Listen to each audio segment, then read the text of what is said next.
Think of a sporting Mazda and you inevitably think of the ultra-successful MX-5 Roadster. But delve deeper and you'll discover a braver and less conventional past. A past defined by Mazda's fascination with the Rotary engine and a catalogue of pioneering motorsport achievements. The most famous of these was Mazda's history-making victory in the 1991 Le Mans 24 Hours with the legendary 787B Group C car. But there's another Mazda 24-hour winner, one that defeated far more powerful opposition to win the 1981 Spa 24-hour race. This wonderfully original RX-7 in fact. So turn up your speakers and come with us as we get to know this cracking little car and experience the uniquely manic performance of Mazda's other Rotary-powered icon. Now the heart of the RX-7 story is its Rotary engine, and it really is quite a bizarre experience. I've never driven a two-stroke motorbike, but it's very similar from what I've been told and from what I know of two-stroke bikes. It's all about revs and a minute power band, and that's exactly what this car is. The owner told me, well, normally with old racing cars, it's all about keeping the revs down. With this car, the owner's saying you best keep it above 6,000, and really nothing happens much below 7, and yeah, it's fine to rev it to 8.5. But that's the world of the Rotary engine. You basically multiply everything by 2, so in conventional capacity terms, this car is less than 1200 cc's, but for equivalency factor in motorsport, it was rated at 2.3 litres.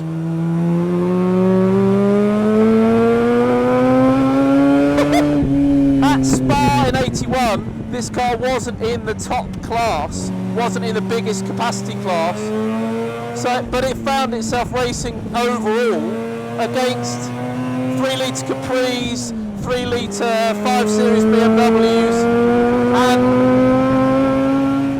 5.7 litre Chevy Camaros, which kind of blows my mind really, especially when you consider that not only did this car qualify on the front row of the grid, but it went on to win the race convincingly.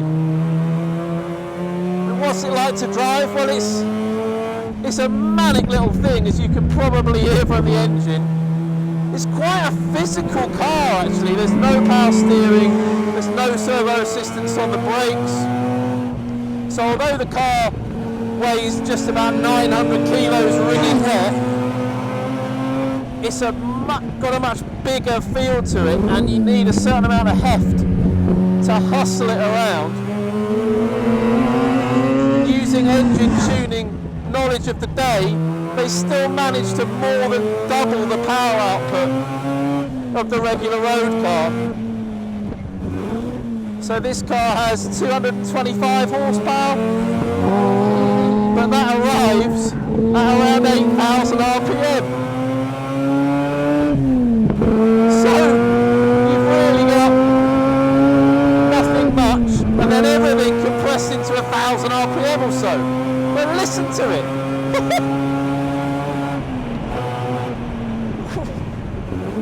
What a hilarious machine. The balance of the car is beautiful. That engine is so far back in the chassis and so low and so light. It's just so wonderfully balanced.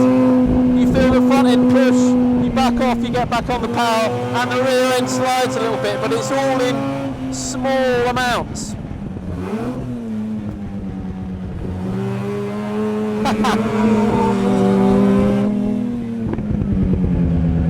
You can hear it pop and bang, and then it sort of protests a little bit until you get right up it, and then it just flies from 7 to 8.5. Back in the day they would be revving it to 9, but in deference to the car's age and its owner, we're not quite working it that hard, but still. What a brilliant little car.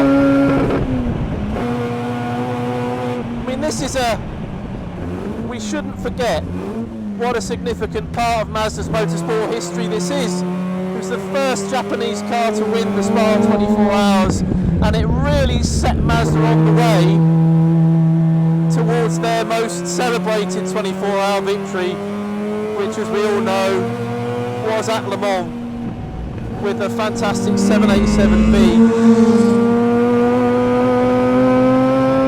But this little RX-7, it might look pretty much road standard, but it's an absolute giant slayer. What a wonderful thing.